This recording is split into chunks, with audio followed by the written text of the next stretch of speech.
Di dewra karantinayê de em lê haybûn ku ji xwe berê tu cih û war û qad debû ku dersên Kurdnasiyê li ser ziman û wêje û dîrok û civak û psîkolojî û felsefê û metodolojiya zanistî hebe, lê her wiha vê karantinayê rewşeke wiha ava kir ku kesên ku derfetên piçûk peyda dikirin jî jê bêpar bimînin. Lewma me biryar da ku par em zanîngeha Kurdî ya online ava bikin. 16 mamosteyên akademisyen, spor, lêkolîner yên Kurd û biyanî ku di qada Kurdnasiyê de dixebitin pişta xwe dan hevdû. Nêzî 500 kes beşdarî semîneran bû, 110 semîner hatin dayîn. Axir pirtûkavê jî hate çapkirin. Lewma îsal me biryar da ku em zanîngeha Kurdî ya online dîsa pêk bînin.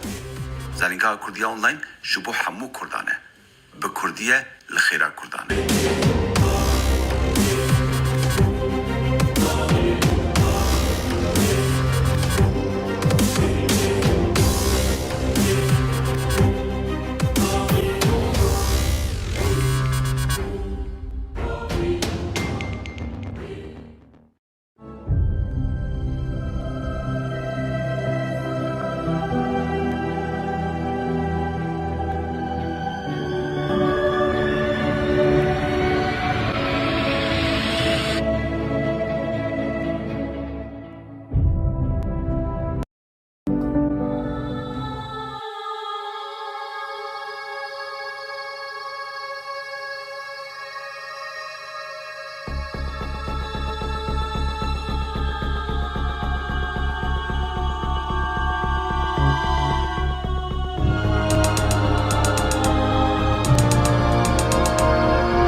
زانینگاه کردی یا آنلاین به برپرسیتی دکتر ابراهیم سیدو ایدوغان و گلک ماموستا سپور و شارزاهندن.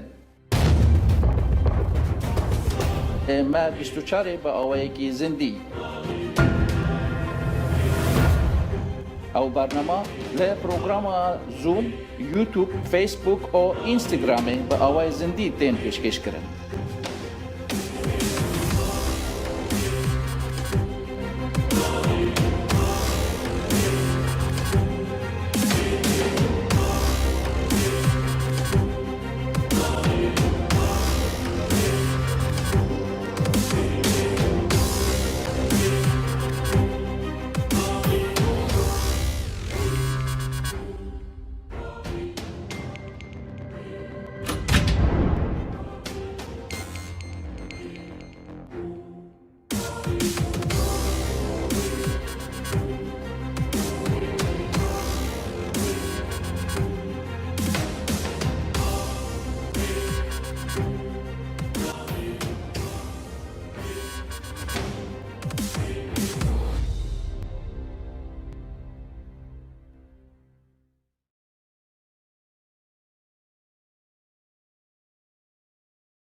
بهتر لسر ویژه و رومان و وگوتناسیه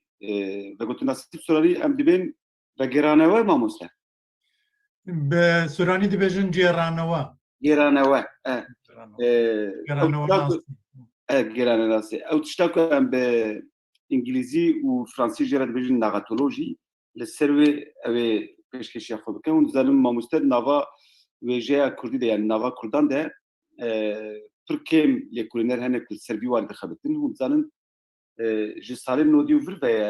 جتقینا ویژه کردی ده که تم گازن تکرد دیویژن رخنگرین ویژه کردی تونه لی رخنه und zanen de gumane de minivisan bu em bi sê beşan jehdu cuda dikin em dibêjin yek jê ew danasîn û nivîs û gotarên nava kovar rojnameyan de yek û serpirtûkan tê çêkirin yek jê em bêjin hin tiştên ku nivîskar li ser nivîskaran dinivîsînin bêtir fikrê xwe yê serpirtûkan dibêjin lê bîra wêjeyî bi xebatên lêkolînî ve têkirin bi xebatên zanistî ve têkirin yên ku bîra wêjeyî ava dikin yên ku rê ber bi wêjeyê ve dixin ew xebatên zanistî û akademîk ku di vê çerçeveyê de û gorî metodolojiya zanistî têkirin di nava Kurdan de pir kêm kes hene mixabin ji ber ku perwerdehiya Kurdî nebû û kêm Kurdan ew derfet peyda kiribû ku perwerdehiyeke zanistî ya ser wêjeyê peyda bike û bi dest bixe Mamosta Haşim Ahmedzade yek ji kesên pêşîn e di dîwarê de teza ya doktorayê ku di hegerê neşaş mamosta 2003 de li zerînga Salayê bi dest xistibû danim berhevek bi navbêra wêjeya Kurdî û wêjeya Farsî romana Kurdî û romana Farsî de kiribû dîwarê ku mirov dikare piçekî dîwarê wek civaknasiyê de jî bihesibîne ji ber ku dîwarê pirsan netewebûyînê û netewesaziyê de li romanê nerêbû û bûya wê nirxandinê xwe kiribû ew pirtûkawî yani weke pirtûk jî hate çapkirin doktoraya wî pêşî bi Tirkî hate çapkirin li Bakur ji aliyê Weşanxana Pêriyê ve hatibû çapkirin ez bawerim û piştî wê mamoste ez wê Kurdiya wê jî dît Kurdiya wê jî çapbûne wiha Farsiyê wî hatiye çapkirin, Kurdiyê wî tenê du beşê wî hatiye çapkirin. tenê du beşê wê hat çapkirin Haşim Ahmedzade bi wê xebata xwe ve rê ber gelek kesan vekir çima ji ber ku di nava civaka Kurdî de ez bê du dilî dibêjim ku yek ji wan jî ez im bê du dilî ez dibêjim wê dewrê gava ku me ev teza Haşim Ahmedzade xwend me fam kir ku mirov dikare bi gelek awayan nêzîkî wêjeya Kurdî bibe lê bandora xebatên zanistî nava civaka Kurdî de hûn dizanin bi demdirêjî çê dibe di cî de bandorê nake çima ji ber ku Kurd pir kêm tiştê wiha dixwînin û weke ku me dersê zimanasiyê de jî gotibû kesên ku bala xwe din ser van mijaran xebatên hevdû zêde naxwînin ji hevdû fêr tişta nabin dîwarê rêzimanê de jî wiha ye dîwarê wêjeyê de jî wiha ye bi vê dersa mamosta Haşim Ahmedzade ve êdî dersê me yên wêjeyî dest pê dikin ji ber ku heta niha em bêtir li ser ziman û zimannasiyê sekinîn lê ji îro çûn ve êdî dersê me yê wêjeyî dest pê dikin min bi xwe jî dersek min tenê maye ku dîwarê zimannasiyê de û piştî wê jî ez ê jî berdewamiya dersên mamosta Haşim Ahmedzade bidim ser romana Kurdî û wêjeya Kurdî hêvîdarim ku bi dilê we be û kêrî we were ku hûn êdî ji ber ku kesên ku beşdarî van dersan dibin siberoja Kurdnasiyê ne ku em bi hev re dixebitin em bi hev re dixwazin bîreke Kurdnasiyê ava bikin hem dîwarê ziman hem dîwarê wêje û civak û felsefeya Kurdnasiyê de hêvî dikim ku kêrî we were mamoste tu bi xêr hat fermo ders ateye ji te re dihê Gelekî spas mamosta Seydo ez berê her tiştê slavê le beşdarin em kombûnê dikim û niha min dibînim mamosta Michaelî ji levê derê mîna herdemî slavên taybet ji mamosta Michael Çayet û slavên dîsan bo hemû beşdaran mîna te got îro ez behsa vegotinasiyê dikim û hefteyê pêş diaspora û edebiyata diaspora an jî eksîl an jî sorgunê dikim û piştî du heftan jî ez behsa rexnegiriya Marksîstî bi taybetî li salên şestan şest û hefte li Ewropaya dikim heta niha niyo biryarên Marksî çawa li edebiyatê mêze dikin û çawa edebiyat dixwînin li ser bingehên teoriyên Marksîstî lê îro niha ez piştî bi xêrhatinê ve slayda xwe powerpointê xwe bi we re hawbeş dikim ez gerek dîsan davê lêbûrdinê bikim min bi rastî îsal bernameyên we bû ku ew slaydên min powerpointê min bi kirmancî bin min bi rastî wext nekir niha min bi mamosta Seydo jî re پەیمان دایە سۆز دایە مەهێ جولایە مەهێ هەفتان بێکارێ بکەم و پشتی ڕاژەوی ڕا بشینم ئەو ژیمینە هەردەمێ من دەیدار بکە و مێزە بکە گەلۆ کرمانجێوی تەواو ڕاستە ئاژینا ئیرۆ هۆن گەرەکێنی بە من ڕابن و سلاید بە ئینگلیزینە ئەوژی خێرێکی ویژی هەیە دەزانن پرانیە ئەو پەیوێن من ناو دەبەم بە ئینگلیزین و پشتی ڕا من چاوەکانیشدایە کتێبێن و بەحسا نارۆتۆلۆژی دەکەن بۆ ئاستێ بڵێن لیسانس ئانجی فۆک لیسانس بەچلەریس ئەند ماستەر MA هەن دەکارن یعنی ئەو پەیوێن ئینگلیزی یعنی مێزە بکەن و گاواز دخەبەتم یعنی ئەو بە کوردی بێژم هەگەر شاش بم من ڕاست بکەن هەگەرژی شاش نەبم ژە من هین بکەن لەما لەسەر ئیزنێڤە و مامۆستایان ئەز نها سلایدین خۆیان پاورپۆینتی خۆ بەوەرە هەڵبەش دەکەم و زانم هەرچش چێ دەبێ بەڵێ ئەو شێر و پشتی ڕا خویا دەبێ مامۆستا ئێدی تەمام ناهون دەبینن نووسە بەێ دەست مینا مامۆستا گوت ناوێ من هاشم ئەحمەدزادەیە ئەز نها لە ستۆکۆمیڕا بەوەڕە داخبم و لە زانینگای ئوپسالای دەخبەتم ئەو دەرسێن و ژوەرا دەدەم لە ساڵێن چەند ساڵن بوریدا ئی ساڵژی دەرسێک هەیە لە زانینگای ئوپسالای ناوی literature in the Middle East یعنی ئەدەبیات لە ڕۆژهەڵاتە ناوین و چەند دەرسن تئۆریەوی هەنا ئەس ئەو سێ دەرسکردن هاژوەرە بەوەڕە پار دەکەم ڕاستی و چەند ساڵان لە ئوپسالاژی هەلبەت بە سوێدی مندایە و لەوان دەرسانن و خوێندکار پڕژوان حەز دەکەن نەبەر لە بەروی و ئەس باش وان دەرسان دەبێژم دەرسێن بنگەهین یعنی بە گوتنناسی چییە و کەلکێوی چییە و چما ئەو گرنگە بەر هەر چشتی ساڵە بەرێژی من گاوە لە مامۆستا پرسی نەرۆتۆلۆگی بە کوردی دەبێتە چی چاوا دەبێژم بە کوردی ئەو گوت بە گوتنناسی من بچێکی قەڵس بوو من گوت ئەو چییە بە گوتن نەڕێشنا ئیرۆ پڕ قاڵاویش دەکەم نەڕێشن ئان چ شتێک کو دەبێژن گوتن دەویدا هەیە لە بەنویسکیشی هەیە یعنی ئەم دەخوێنن ئەو نەڕێشنە ئەم دەبیستن لەومە گاوە دەبێژین بە گوتن چ شتێکی یعنی توتێڵ ینی قسەکردن لەوما بە گوتن بڕاستی بە گوتنناسی پەیوێکی نەپڕ سۆرانی دەبێژن پڕ بە پێستێویە ئەو بچێکی ئەیبێوی هەیە نها بە کوردێمە ناوین سۆرانی دەبێژن جێرانەوە و لۆگیژی میناردە مینا بە گوتنناسی بە سۆرانی ژێر ئەوە ناسی گێرانەوە ناسی چی شتێنکە ژمەڕا گاوە ئەم زارۆکین دایکێنمە داپیرنمە باپیرنمە ژمەڕا دەبێژن ئەو وەدەگێرن نها هون دەبێژن وەدەبێژن گوتنیژی بۆ خۆی کردارێکی پڕ ئەجێبە ئەو نها مامۆستا شایدی شەیە مامۆستا سەیدۆژی هونجی دەبیستن گاوە ئەم دەبێژین گوتن ئەو ئیڕەگیولەر ینی قاعدەیەکی ویتونەیە بە کوردی سۆرانی گاوە ئەم دەبێژن گوتن ئۆکەی نها بێژە ئەس دەبێژم ئەس دەڵێم ینی لێ ببێژە ئیمپراتیوێوی ئەمرێوی ینی چ شتێکی ئەجێبە من بە سۆرانی جارێک وتارێک نویسان بە گوت کوردان دەرفەتێوان تو نەبووە ببێژن ینی ئەو زمانێوان هاتیە خودکردن لەومە ئاخافتن و گوتن و بێژین و چی و چی پڕ پەیوەن ئەجیبن ینی بە ئینگلیزی تو say to tell to state ینی پڕ پەیو هەنە لێ پرانیێوان ینی said to say said tell told I stated ینی جۆرێک ینی ئەو ڕێگیولەرن لە بە سۆرانی هەرچی پێیو هەیە لەسەر گوتن ئیڕێگیولەرە ئەوژی ینی چی شتێکە مرۆڤ دەکارێت لە سەروی بڕاستی بخەبێتێ ئەو چییە چما هەوسای و دەزانن لە باسۆرانان ئاخافتن پەیوین ئەوژی هەنا وەکو لیتراتور لێ کەم دێنە بکارانی نەها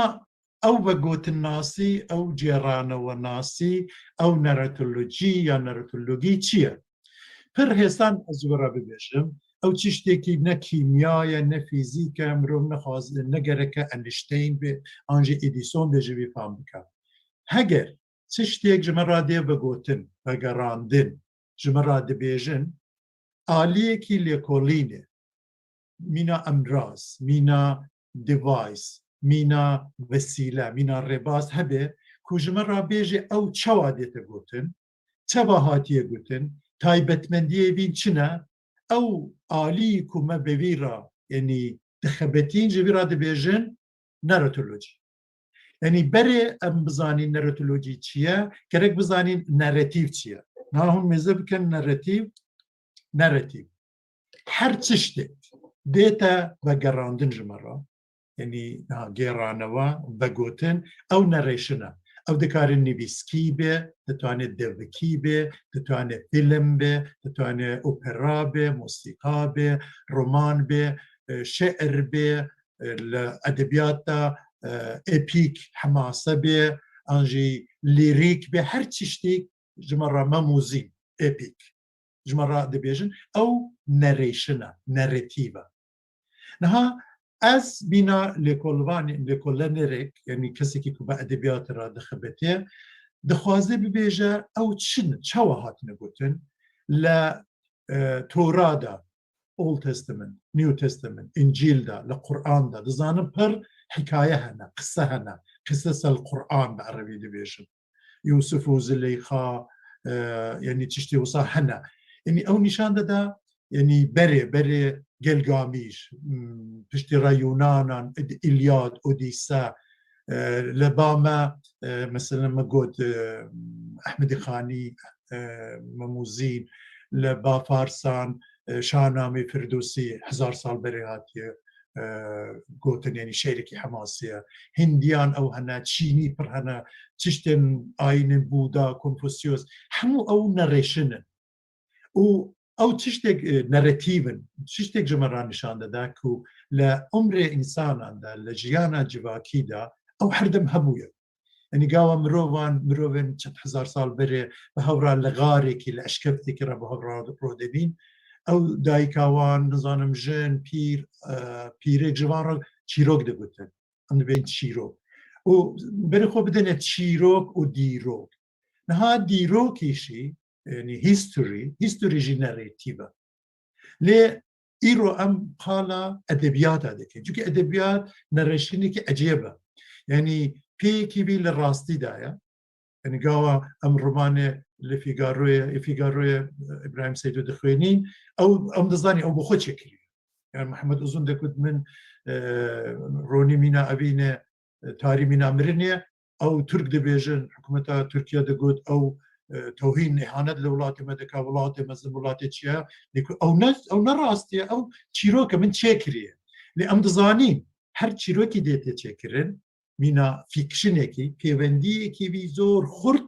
بە فەکت هەیە یعنی ئەو لە خۆرا نایەتە چێکردن کەەوە ئەم ڕمانێک دەخوێنین ئەم دەزانین ئەو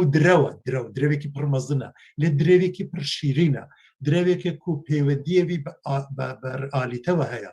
لە قۆناغن جیاوازدا لە سەردەمێن جیاوازدا و لە ڕێبازێن و قوتابخانە و مەکتەبێن جیاوازدا ئەو پەیوەندی پڕ باڵکێشە یعنی ڕئالیزم چەوایە سوورئالیزم چەوایە ماجیک ڕئالیزم چەوایە ڕئالیزمی سۆسیالیستی چەوایە دەبینین هەردەم ناوبەرە فیکشن و فەکت ڕاستی واقع و وەگەڕاندن پەیوەندی هەیە نەها دیرۆک گاوام دەبێژن دیرۆک هیستوری ئەو درە و پڕن لەوێدا لێ ئەم گاوە دیرۆکان دەخوێنین مینە ئەو ڕاستی دەخوێنین ژمەڕا دەبێژن دیرۆک نویس بسان نویساندنە ناوێوان دە دیرۆکێدا ئیسکەندەر وسا کرد وسا نەکرد لێ ئەو بەبێ مانایە نییە بۆ نمونە ڕۆمانێن مێژووی دیرۆکی ئەس هەردەم ئەو نمونە دەدەم تۆلستۆی شەڕ و ئاشتی بڕاستی بۆ کەسێک و لەسەر 100 ساڵە 19 ینی سەرەتای 100 ساڵە 19 لەسەر رووسیا دەخەبێتن لەسەر لەشکرکێشیên ناپلئۆنێ بۆ رووسیا دەخەبێتن کتێبێن دیرۆکی پڕن لێ کەم کەس هەنا هۆکارن وان شەڕان و سایکۆلۆژیە وان شەڕان لە ئالیە جیواکی لە ئالیە هوندرێن ینی مرۆڤاندا باشتر لە تۆلستۆی فامنەکە ینی ئەس ینی 200 ساڵ بەرێوێ شەڕ هاتیە چێکردن چەند ساڵ 40-50 ساڵ دواتر چ دەبێژن تۆلستۆی وی نویساندیە لێ ئاندرەی بۆ من مینا کەسێکی ئەزبی ناس دەکەم پێر من ناس دەکەم ناتاشا ناس دەکەم ماریا ناس دەکەم ئەو دیرۆکزان ناوێ پڕ کەسان دەبێژن یەکی وانیش ئەس ناز ناکەم نام ڕاستی دیرۆکیشی دەخوێنم لێ ئاندرەی بۆ من مینا کەسێکێک و ئەو کووردە لە چیان کوردستانیژی بووە عاشق بووە ئەویندار بووە ئەوی نێوی سەرگرت ینی شکستی هێنا چ بووە ئەو کارن ینی فیکشن زۆر جاران ڕانیە جاران لە کارێن تایبەتی ینی مەپام دەکەین نها سەد ساڵی 19هان چما ئەز نمونەیەن رووسیا دەدەم چونکی ئەدەبیاتە رووسان لە سەد ساڵە 19هان یەک لە ئەدەبیاتێن هەرە هێژای جیهانەیە ینی هەموو ئەم ناوی داستۆڤسکی و تۆلستۆی و ئەو بزانین من ئیرۆ پۆستێکی فەیسبووکی نویسان لەسەر پاژێک بەشێک لە کارکتەرێکی The Memories of the Dead House ینی مردیان ئەو کەسێک کومرینە و دەزانن ڕۆمانێکی دۆستۆیڤسکێ لە 1860 هاتێ نویساندن مێزە بکەن 1860 فرۆید 4 ساڵی بوو ینی سایکۆلۆجی تو نەبوو 4 ساڵ تەمەنیوی بوو لێ لەوێ کتێبێدا و پشتێ لە کتێبندنێ جنایات و مکافات و پاداش و سزاوچی بە دۆستۆیڤسکی مە هینێ ینی دەروونناسی بوو سیکۆلۆجی بوون سایکۆلۆژی بوون ئەو پڕ گرنگە نها لە بیرئانینە ماڵێن مردویان ئەو قاڵە سیبری دەکە ینی کارکتێرێکی سەرەکەیە بێڕوانێ 10 ساڵان لە سیبریە و پرانیە خەڵکان و لە سەروی ڕۆمانی خەبەتینە دەزانن ناوبەرە ژیانە دۆستۆیڤسکی کە 4 ساڵ لە هین مایە لە چ دەبێژن سیبری و ئەو ڕۆمان پەیوەندی خورد هەیە کەسێکی لەوێ دەرێ هەیە ناوێوی ئۆسیبە ئۆسیب هەموو ناوی خۆ فرۆشتیە ناوێوی ئۆسیبە ئەو دایە کەسێکی دیکە بە یەک ڕووبە ڕوبلێکی ناوی خۆ فرۆشتیە چونکی ئەو ناو دەبێتە هۆکار ئەو ساڵە لە سیبریا بمینە لەو نزانێ ئەو چکریە نها ڕوبلێک بچێکی زێدەتریش کەراسێکیشە ئەو چ دەبێژێت ینی شرت ینی ئەو سۆریش بوو کراسی نها ئەو دەروونناسیە بێ ئینسانێک و ناوی خۆ بفرۆتێ و ئەو ڕۆمان ینی فرۆی تونەیە سایکۆئانالیسیس تونەیە 56 ساڵێ دێن ئاخرێن سەدێ سەد ساڵی 19هان سەرەتایە سەدەی 20 فرۆید ئەو تۆریزە دەکات ئەو پڕخۆیایە کو لە دیرۆکێ ژمەڕا ینی بە کەلکترە ئەو مرۆوان باشتر مرۆڤن ڕووسی ئەو لە سیبریای چ دەهاتە پێشهات چ بوو بەسەرهات چ بوو مرۆڤان چ دەکردن برچێتی چ بوو کی دەچوویە سیبریایە لەوێ ژیان چاوا دەرباز دەبوو ینی ئەو ڕۆمانە لێ ڕۆمانێک هێژاترە لە دیرۆکێکی ڕاستی ژمەڕا دەبێژێ هەگەر چیتێکی مصاحبێ دیرۆکی ڕاست هەبە لەوما نەرۆتۆلۆگی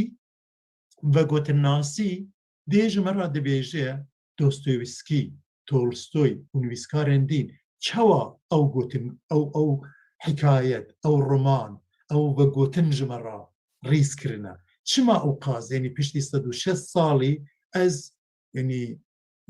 دۆستۆیڤسکی دەخوێنم ئەو بێ ڕۆمانێ ژوی حەز دەکەم ئەز ینی چێژ پلێژر ئەو لەزەت دەبم خۆش دێژمنڕە و نەک تەنیار خۆش دێ ینی مینا خواردنێکی خۆش مینا موسیقایەکی خۆش لێ ئەز دەکارم بە سعاتان لەسەر رووسیا ساڵ 19هان بەئاخبوو بێژم تزار وسا کرد دیکابریس وسا بوون نزانم مرۆڤان وسا دەژیان ڕووناکبیر وسا بوون و لە بەسەرهاتا مرۆڤێن رووسی دیرۆکەوان ینی پڕ چشت هین بم ئەو زانست و ئالیکاریە مەدەکا و وردەکاریەوی پڕن ئەو بە گۆتنناسیە ئەو نەرۆتۆلۆجیە و ئیرۆ ئەز ینی لە سعاتێکی دەست دەکارم قاڵا چەند تئۆریسیێنێن سەد ساڵە بیستان و کەسێک لەسەر بێ بوارە خەبەتینە ناوێوان بدەن و بچێکی قاڵە کارێوانیژی بکەن لێ هون لە پێشە ڕۆژێدا بە تایبەتی من دوو سەر چاوکانی دانە لە ئاخرێ پاوەرپۆینتێ دێ وان بخوێنن و هێوی دەکەم لە پێشە ڕۆژێدا من بە سۆرانی لە سەروی نویساندیە ناسا لەبەرێ من نەقەدیام ینی کرمانجیش بنویسێنم لە کتێبێ مامۆستا چاپکرد بێتە چاپکردن هیوادارم لە پێش ڕۆژێدا ئەس بیکارم ئەو کار بکەم بە کرمانجیژی شتێکی وسا بێتە چاپکردن. نەها لەسەر نەرۆتۆلۆگی بە گوتناسی من ینی محاولە کردە چەند لە پرسپێکتیڤێن جیاوازدا ئەو چاوا دێتە داناساندن شوە ڕابێژم کو پرسپێکتیڤێن و ڕانینێن و زێدەتر بن بەرفرە بن. یعنی من گوت لە بایبل تۆرا قورئانیشدا ینی ئەو حکایەت کو هەنا نیشان دەدا حکایەت پڕ ji مرۆڤان را گرنگن. لەما گرنگیش ئەوە کو ئەم بزانین ئەو حکایەت چەوە هاتن نەگوتن چما ئەم جوان حەز دەکەین چما نەهاژی خەڵک لە قورئانی ئەو ئەگەر مسلمان بن ئەگەر کریستیان بن ئەگەر یەهودی بن لە چیرۆکن لە بەسەرهاتێن بەنی ئیسرائیلی حەز دەکەن ئەو دەبێ پڕ بەگەڕاندنێن پریمیتیڤن یعنی ئەو بەگەڕاندنێن سوورڕئالیستی و نزانم چی و چی نینە پڕ هێسانن ینی نها پشتراز قالبە دەکەم لینیاڵن ینی خەتێکی وسا ڕاز دەچێت و خەتیوان زەمنێن وان چتێکی کو نەرۆتۆلۆگی ژمەڕا دەبێژێ زەمن تایم و ستۆری چاوا بە هەودێنە گرێدان و پەیوەندێوان چەوانە ئەو یەک لە تایبەتمەندیان نەرۆتۆلۆگی ئەو ژمەڕا دەبێژن ینی داناساندنا وان نەرەتیڤان وان نەڕێشنە ئەو پرسپێکتیڤەکە. پرسپێکتیڤێکی دیکە ئەوە کو ئەو کەسێک کو ژمەڕا بە دەبێژێ ئەو چەندە ئافرێنەرە ینی لە ئەدەبیاتدا بە تایبەتی مرۆڤ گەرەک ئافرێنەر بێ کریەیتیڤ بێ ینی ئەو کەسێک بێ نەهاز چیرۆکێک ژێوەڕا دەبێژم کە هەبوو نەبوو کەسێک هەبوو وسا بوو و دەبێژ ئەو بەرێ مرۆڤ وسا دەگوتن نەها مرۆڤ وسا نابێژێ مرۆڤ مینا هەمینگوەی دەبی پڕ باڵکێش چیرۆکان بێژێک و ئەو ببێ فیلم ینی مینا ڤارگاس یۆسایە پیرۆیی چیرۆک بێژێ کو سرنجان ڕا بکیشینە خەڵاتی نۆبێل بگرە مینا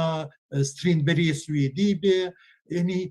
ئەو چنە ئەو مرۆڤان چ دەکەن ئەو کریەیتیڤن ئەو ئافرێنن ینی تێمایەک بەسەرهاتێک دێنن وسا لە ئالیە هونەری ئارتیستیک سوێدی دەبێژن ئەڵمانی کۆنست وەکو هونەر ئەو دەدەن بمە لە پەکەیجێکی دەخەن پشتی ڕازقاڵە ژێراژێنێت دەکەم ئەو هەموو دەبێژێ ئەو پەکەیج ئەو پاکێتە بە گوتینێ چییە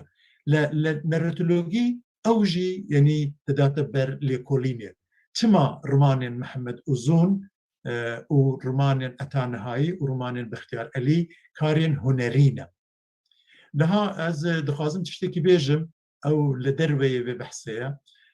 ڕمانێکی نوێی بەختیار ئەلی هاتیە چاپکردن بە سۆرانی ناوێوی داگیرکردنا تاریکیە بە سۆرانی داگیرکردنی تاریکی ئەو تەنی یەکەم ڕمان نویسکارێکی کوردە و لە باکوور نییە لە هەموو ڕمان لەسەر باکووری کوردستانیە و ئەو ڕمان داستان ئاژی حکایەتە زمانی کوردی لە باکوورە ینی ئەس پڕ لێنی لە یەک دەیقەدا بێژم ئەو ڕمان قالە چ دەکا 722 لاپەڕە من هەموو ڕمان خوۆند و ئەس هێوی دەکەم ئەو ڕمان هەرچی زووتر ببێتە تورکی و بێتە کرمانجیشی ینی خۆنێرن مە لە باکوور ئەو ڕمان بخوێنم چ بەسەر زمانی مە لە باکوور هات ینی چیرۆک وسا دەست پێ دەکا کەسێکی لە ساڵێن چلان 1940 ئەو پرۆفسۆرێکی تورکە لە دەروە دەرس خوێندیە ئەو دێتە دیاربەکرێ و ئامێرێن تایبەتە دەوڵەتا تورکە بۆ بە تورککردنی کوردان ینی زمانی چیای و نظام چیش نمینە تورکی و پەرالێل هاوتەریب لەگەڵوی بەسەرهاتن ساڵن هەفت ساڵن هەفتی لە ساڵن هەفتی کەسێکی بەیانی ڕادەبێت لە خەو و ئەو ئەندامێ مەهەپەیە زانم پڕ تورکە لێ باڵکێشە و بە زمانێک داخەوێ کەس نزانێ ئەو زمان چییە و دێن کەسێکی دەبینێن ئەو دەبێژن ئەو زمانێکی ناوی تونێ ئەو زمان يعني ئەو کوردیە نێ پشتی ڕەمە پشتی چەند سەد لاپەران دەبیدین ئەو مینا نەخۆشیەکی دەبێت لە تورکیا خەڵک شەو ڕادزین بەیانی لە خەو ڕادبن و زمانێوان نامینە زمانی تورکیەوان نا ئەو کەس مەهەپەیە دەبێژێ ئەس تورکان حەز دەکەم نا ئەس چاوا بێژم نە تورکم زمانی من نەما چی ئەنی بەحسێکی فەلسەفی پەیوەندی زمان و نەتەوەبوون چییە و پشتی ڕە ئەو مرۆڤان هەموو دەگرن دەبن لە ئەلەزیزە زندانێکەیە ژێرا دەبێژن شێتخانە ئەو شێتن ئەو دینن و لەوێ دەبن و پشتی ڕا لە ساڵێن هەشتەیە مەهەپەیی دەزانن دەچن ئەو شێتخانە تونا دەکەن ینی خاپور دەکەن هەموو دەکوژن غەیری یەک کەس دەمێنێ ئەو چیرۆک ژمە ڕادەبێشن نەهات چیرۆکێکی ینی ڕمانێکی پڕ باڵکێش پڕخۆش و ئەس بڕاستی حەز دەکەم جارێکی لێکچرێکی مەهەبێ لەسەر بێ ڕمانی هەگەر زوو بێتە کرمانجی باشە نزانم ئەگە بێتە کرمانجیژی لە تورکیا ئەو دەبێت بێتە چاپ لە پشتی ڕە پڕ پرۆبلێ بچێ دەبێت چونکە ئەو کەمالیزم و سیاسەتی نەها و بەرێ تورکان بۆ وەنداکردن زمانی کوردی پڕ بەباشی لە چارچێوەیە چیرۆکێکیدا هاتیە ینی دەرخستن چاو نەها نەرۆتۆلۆجیست چ دەکا دەبێژێ ئەو ڕاستیەکە لێ ئەو ڕاستی دیرۆگزان و سیاسی و حیزب دەبێژن جواکنازشی دەبێژن ڕماننویسێک دێ ئەو سادەکە گاوە ئەس دەخوێنم ینی شەو گاوە ئەس ڕادزیان گوت ئەکانسو چ دەبێت بەسەرهاتی ئەکانسو دێتە کوشتن ئاژی نایاتە کوشتن ینی ئەو قدرەت ئاژی هێزا بە گوتنەیە ڕۆمانەیە هەگەر بە ئالی لە ئالیە هونەریژی باش چێبێ ئەو هەردەم دەمینێ مینە منقاڵە دۆستۆیڤسکی کرد ئاژی ژنەڕاڵ ئاندرەی کرد لە تۆلستۆی هەگەر مەجی بکارین ڕۆمانێ وسا چێ بکەین مینا مەسەلەن بەفری ئورهام پامۆک ینی کارکتێرێوی دەمینن لە زەینێمەدا ئەو ینی چ ڕادەبێت لە جواکە تورکاندا نەمینا دیرۆک بەڵکو مینە کارێکی هونەری ژمە ڕادەبێژن ئەو نەرۆتۆلۆجیست ئەو دێت هەڵدەسەنگێنی ینی دەبێژە ستروکتور ینی پێکهاتە ساختمان پێکهاتە ستراکچرێوی ئەوە و ئەو سادەکە و پڕ تۆریستێنێک و بەرێ کارکردنە ji هێمایەوان ji ئەزمونێوان کەلک بەردەگرێت نەها چشتێکی ینی کو لە بەگوتناسێدا پڕ گرنگە لە ئەدەبیاتەدا ئەوەکو ڕۆماننویسێکی باش بەگوتن بێژێکی باش ئەوەکو هەردەم ژمەڕە ناخبێ ینی لەوێ ڕۆمانێ چی دەبێژن بەختیار ئەلیدا مخابن ئەو پڕ دەبێژێت وساکردن ڕۆماننویسێکی باش جاران دێ ئینتروسی ینی خۆ لە هەیبەتە بەگەرێکیدا کەسێکی قاڵ دەکا ئاژی کارکتێرێکیدا یا بۆ خۆی ڕاستە ڕاست چ شتێک ژمەڕا دەبێژێ لێ چشتی هەرێ گرنگ ئەو ژمەڕا بدا نیشاندان ینی مە کارکتێران ببینین مینا ژیانێ واقعی ینی ئەس بە ساڵانە کە کەسەی دو ناز دەکەم ئەو هەر قاز ببێژێ ئەس کوڕی باشم نزام چمە ئەس ئەو من نەگرنگە و چ دەبێژێ سەرکۆ ئەس دەبینم ئەو 2 ساڵە بوو نمونە ئەو تەنە میناکێکە ئەو ئۆنلاین ڕۆژاوە ئۆنلاینی بەڕێوە دەبا ئەس ژبی حەزیجی دەکەم بێژم ئەو کارێکی مەزنە ئەو نیشان دەدا و لە ڕۆمانێژیدا گەرەک وسابێ ینی گەرەک نەبێژێ سەیدۆ کوڕێکی هێژایە وسایە گەرەک نیشانێ من بدا چەما چوە لەسەر چی لەبەر چی سەیدۆ هێژایە و یەکژ نمونونەکان نمونە دەبێت بچی دەبێت بە ئۆنلاین هەر ڕۆژ خەڵکان ڕا مساژ بشینە کۆد بشینە ئەو بوو ئەو نەبوو و بخۆشی دانیشە جارێک 2 جار 3 جار ژ من گۆهداری بکژ مایکل شایەت ژێ نزانم کیکی و بڕاستی ینی نەها ئەس پەیوەن پڕخۆشێکیشی بێژم جارێک 2 جار 3 جار برۆ ئاجز دەبێت لێ سەیدۆ قەت ئاجز نابێ هەر گۆهداری دەکەن ئەو ینی ڕۆماننویسێک گەر بێ کارکتێرێکی وی سەیدۆ بێ نابێ بێژە سەیدۆ قەت ماندوو نابێ گەرەک بوسا نیشان بدا ینی تیکەیەک یەک ئاخافتنێک دیالۆگێک 2 ساڵ من چ کرد من 2 ساڵ ئۆنلاین 200 کلاس 20 مامۆستا 500 خوێندکار ئەو ینی ئەو گوتیە کاری خۆکریە نەها نەرۆتۆلۆگی چ دەکا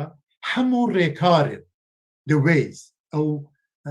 طرق بالعربي طريق رين ريبازن كو أو نراتيب ستروكتورة وان جمرة ديت بجوهاستن وأموان دخوينين أنج جوهداري دكن جمرة أو لكولين دكا examines يعني شدكا سركتيبو سركتينبو يعني مينا أتوم مينا ببردكاري يعني لرخندا نها باما مخابن كردان بر أو باوا أو نويسكار بر نويسكارك باشا أو نويسكارك نباشا يعني تشتن عام تشتن قشتي تشتن جنرال ديفيجن نارتولوزيست كي باش رخنكاري كي باش رخنجري كي باش هر تشتي كو دبيجي دوكومنتير دكا يعني جمرة دبيجي تشما أو وصايا أو وصانية نها أو لور أو نبين نشانا كوتيشن وجوهاستنه نارتولوجي أو جكتبي جا هاتيا وجوهاستن يعني ستروكتور و بيكهاتا و كاركيرت فانكشن و أكشن وحمو pedavistien konkret خبات كرنا معنادار كرنا تكستكي دقيقي بقرانيكي بقوتينيكي كاري نارتولوجيا اوكي بري سالن بري هركس كو يعني كتابك توريا ادبي دخوينيه پیوکی پر بالکشه بود ترمک چمکک سورانی دیویژن چمک کانسپت اویجی پوینت آف ویو بود یعنی کی دیویژه روانین کی او پوینت آف ویو لوگراندنان دا و گوتنان دا چند جور بود یعنی از مینا کسی یکم first person وروماني ما هنا بكردي از باورم سال بره كسيدو درسي كي قد يعني او نشان ده چند رومان كردي دا كي كسي كما كسي كمني وكسي دوم چوايا بكردي كسي دوم لسوران اندا قرن رومان نويسي كي هر هجاي كردان روماني كي بيه ناوي بي ساقورا محمد وناوي مخابن چند سال بره فوت كر او ساقور دزان ساقور يعني ساق دورن ورينا ساقان او رومانيكي بر هجايا يعني رومانيكي كرد ولسربي الروماني رحمتي بام جلال بيشكيني بيساندية او رومان صالن حفته بورن صالن حشته لبيشمرقايتي هاتي نويسان محمد مكري بخو بيشمرقا بو و پر بالكيشا قاوة او رومان نويسان پر بيشمرقا هوالين بيقود او جمرة حانت كريا او قوتية بيشمرقا آزانا بيشمرقا خرابن و محمد مكري پر قفان نخواستن مام جلال قود از بخو بيشكيش في كتابرا دنويسينم و نويسان ديج براستي ونا هركز او كتاب دبينه بيشكي مام جلال يجي هيا او يك جشانازين مام جلال طالبانيه صالن حشته لتشيا لشاخ قد محمد مكري اهانت نكريه او رومانك نويسيه كاريكي هنريه حقريجي هند بيجن اهانت كريه او نويسانديه هونجي بنويسكي جوابي والله ما بدن او تشي قفان دخون ام دبرين ام دكوجين يعني او كردان ربراسي جيشانازيه لتشيايه نویسکارێکی مامۆستا بنویسینێ و لیدەرێکی سیاسی کوردیشی وستا لەسبێ گاوێ لەسەر ئەو ڕۆمانی بفکرە نەها ئەو ڕۆمان سەگڤەر پڕ مۆنۆلۆگێوی هەنا لێ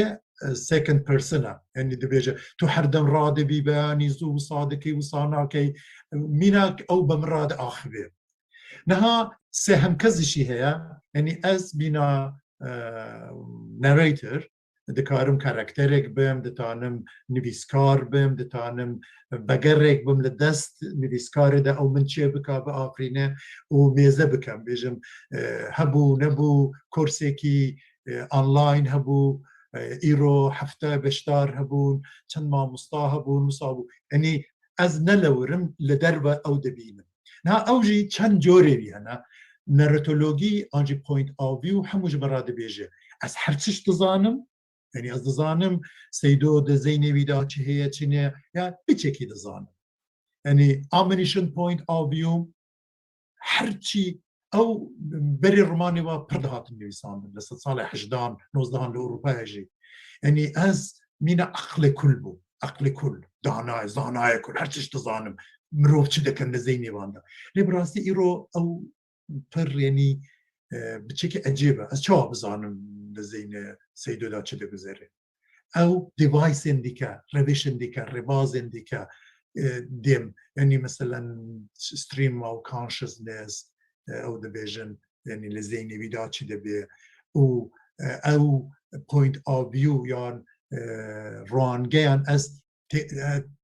تکل دکم یعنی تولیه دکم یک و دو سه و بچکی دزانم بچکی نازانم از دم کاراکتر به خود آخون یعنی مینا باختین ده بیجه دیالوگ یک ساز دکم به دیالوگیزم آرمانجی خود گینم یعنی او اکلکتیک یعنی تک هلکش کردن و چند یعنی کسی یکمی جهانی کسی یکمی زانا کسی یکمی کمزان دو هم همو را یعنی مینا جویس مثلا او تشتان دکم مینا ویرجینیا وولف یعنی او چما او کار دکن چونکی پر گرنگه که از رومانیک دخوینم از دزانم او فانتزیه لیب ناوبرا من مینا خونر و نویسکار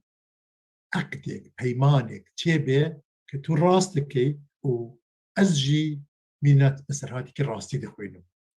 او بيمان جرك يعني هر دم بيت بش راس كردن و باش راس كردن بيت شتان او اكو يعني الادبيات دا دبيجن ناروتولوجيست دبيجن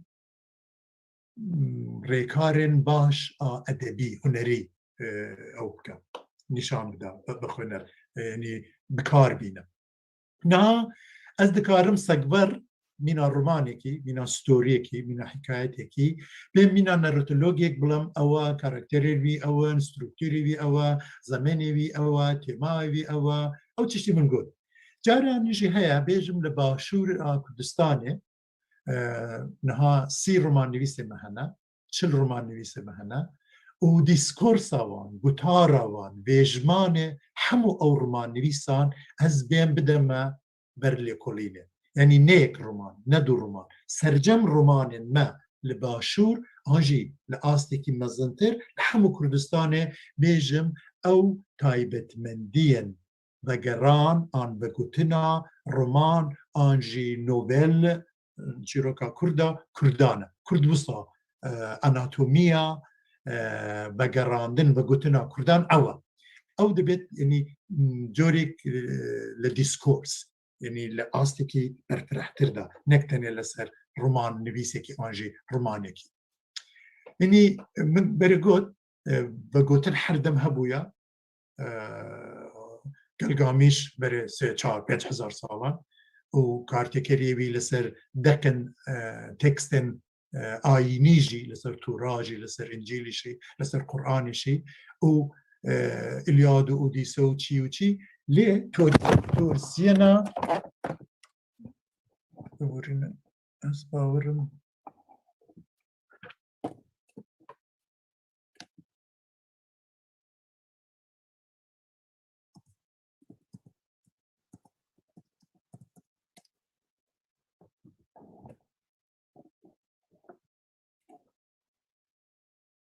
دنكينا ها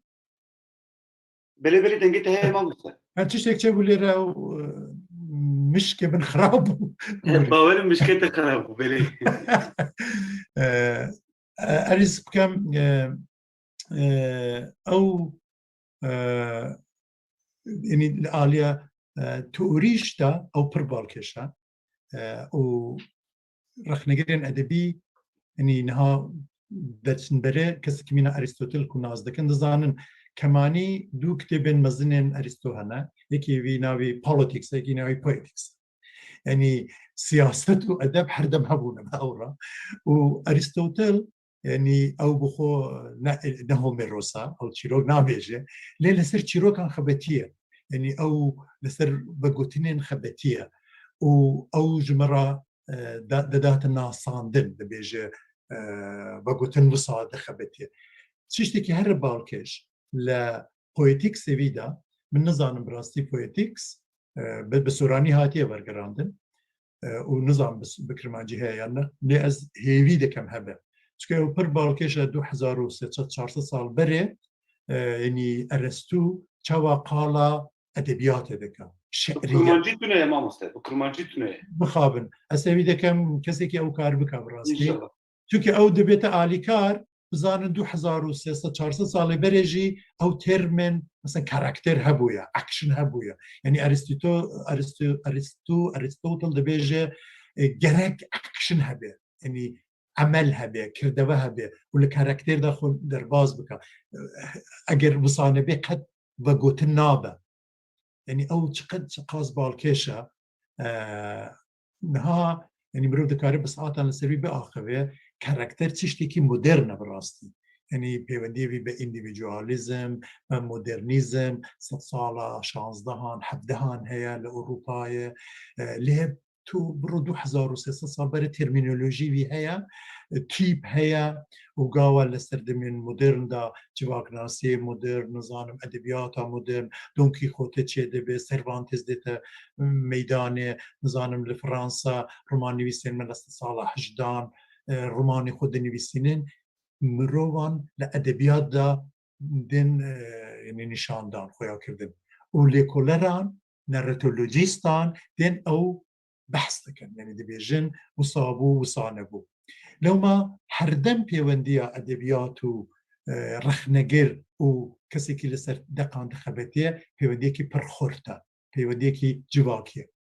نها هجر مرو بخازه لسر وقوت الناسي يعني لسر هومانيزم لسر جواك ناسي سوشيال ساينسز هر تشتكي ببيجي لسر صالة